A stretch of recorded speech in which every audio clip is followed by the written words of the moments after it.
हम आपको border areas में मुख्तलिफ बंकर्स में और उन लोकेशंस पे ले जा रहे हैं जो zero line, basically line divide करती है पाकिस्तान और इंडिया के दरमियान में।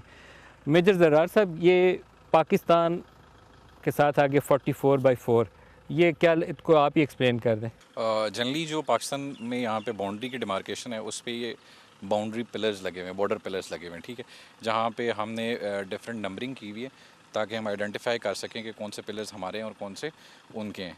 आप यहाँ पे देख रहे होंगे ये कुछ इवन नंबर्स में है जी। तो जो बाउंड्री पिलर्स इवन नंबर्स में वो पाकिस्तान के हैं, जो ऑड नंबर्स में वो इंडियंस के हैं। इनकी पीरियडिकली मेंटेनेंस की जाती है दोनों फोर्सेस की तरफ से।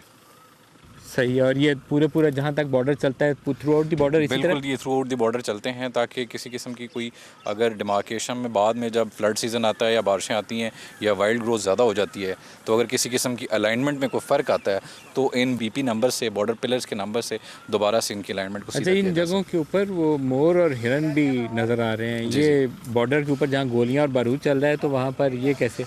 देखें जी, हमारी तरफ आपको ये नज़र आ रहा होगा कि ये हिरन भी और ये परिंदे और जानवर भी, बेसिकली हम हमेशा से अमन का पैगाम देते हैं और हमारा जो अमन का पैगाम है इसको हमारी कमज़ोरी ना समझा जाए। तो पाकिस्तान जो है ना, आज़माना मत, पाकिस्तान तैयार है।